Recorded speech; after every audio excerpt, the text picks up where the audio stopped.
Alors, Innocent Versace, on vous sait très talentueux. Vous l'avez dit sur ce plateau, vous étiez à la base du coupé-décalé. Vous saviez égayer les soirées, vous savez complètement égayer les soirées. Vous brillez surtout dans les feats ou les collaborations. Alors, pourquoi justement ne pas privilégier les collaborations plutôt que de venir et de sortir un single où on vous voit tous seuls en train de chanter?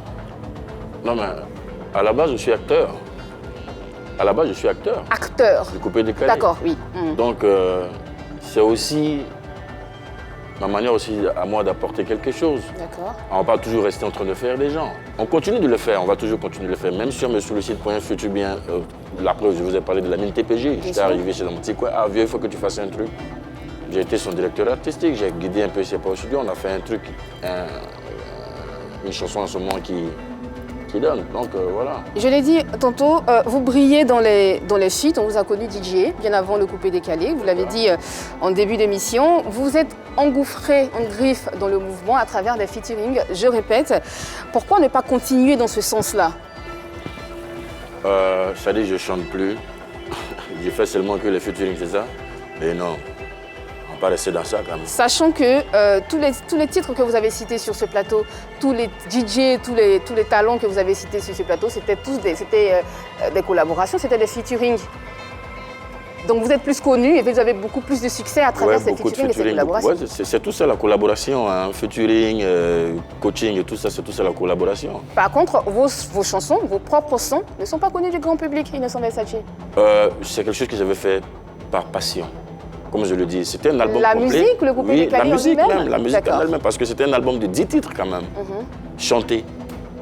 Cet album-là, il a reçu le Burida, on connaît, mais comme je disais, j'étais pas, bon, si on veut dire, j'étais pas prêt à cette époque-là, en fait, parce que je me voyais pas encore devant de la scène. Effectivement, vous parliez d'époque. À cette époque, vous faisiez partie des DJ qui étaient très en vogue. Vous travailliez même dans l'un des points chauds de la capitale, les plus chauds même de la capitale, de Yopougon, pardon, j'ai pas compris? On était des mécènes. Exactement, vous étiez des mécènes. Vous étiez très spotés aussi par des chanteurs coupés-décalés et très sollicités pour des feats, pendant que justement vos propres œuvres, comme l'album dont vous venez de parler tout à l'heure, c'est inaperçu, c'est passé par la trappe. Lui, c'est vrai que c'est au Burida, mais qu'en est-il concrètement? Pour moi, ça a été une expérience pour moi aussi, mais c'est quelque chose qui va revenir parce que, comme on le dit, rien n'est tard.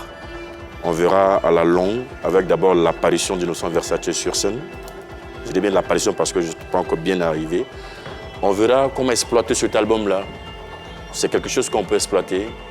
Donc, on attend de voir. Vous allez le rééditer, c'est ça? Exactement. Encore faire des collaborations alors dans ce cas? On verra bien. D'accord. Alors, qu'est-ce qui nous dit que tout ceci va revenir? Qu'est-ce qui nous dit que ce maxi single va marcher? Comment le dire? Innocent Versace Ramazani, c'est un nom qui m'a précédé, qu'on connaît. Donc, du coup, c'est joindre l'image au nom, bonne promo, bonne com, et on est lancé. Donc je vois pas pourquoi ça ne fera pas boum. Merci. Fin donc de la question Modia, les questions ont été posées, les réponses ont été données, à vous de vous faire vos différents avis.